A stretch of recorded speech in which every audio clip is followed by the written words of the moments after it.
Sosok Evi Latifah, tante tewas dibunuh keponakan di Bogor, asuh Reski 13 tahun usai orang tuanya meninggal. Evi Latifah atau EL, seorang wanita menjadi korban pembunuhan oleh keponakannya sendiri, Reski Fauzan Ranajaya.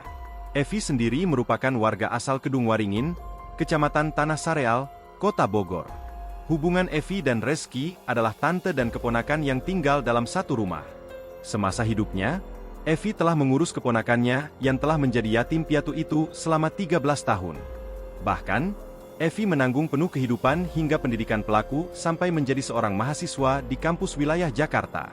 Sayangnya, seperti istilah air susu dibalas air tuba, Reski justru tega menghabisi nyawa tantenya sendiri. Kepada polisi, Reski mengurai pengakuan mengejutkan ke polisi soal caranya membunuh Evi.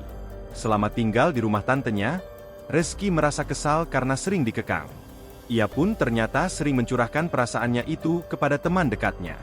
Memang yang bersangkutan sering curhat kepada temannya bahwa merasa kesal dengan perilaku tantenya, kata Kasat Reskrim Polresta Bogor AKP Aji Riznaldi Nugroho di Mako Polresta, Senin, 7 April 2025. Kekesalannya itu memuncak dan Reski menghabisi nyawa tantenya sendiri. Rumah yang ditinggalinya itu pun berlumuran darah.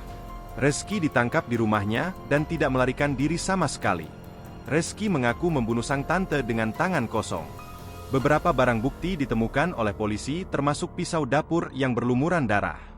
Namun, dari hasil pemeriksaan sementara, Reski menghabisi nyawa tantenya dengan tangan kosong. Adapun kejadian tersebut bermula saat Eki disuruh cuci piring di rumah oleh sang tante. Diduga karena tak boleh keluar bertemu temannya, Eki pun kesal kepada Evi. Emosi Eki semakin memuncak saat sang tante menyipratkan air ke wajahnya saat cuci piring. Di momen itulah, Eki langsung melempar spons cuci piring ke arah tantenya.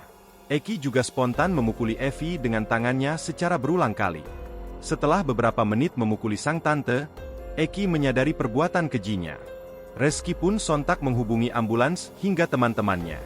Lewat chat grup, Eki memberitahu temannya bahwa ia baru saja membunuh sang tante.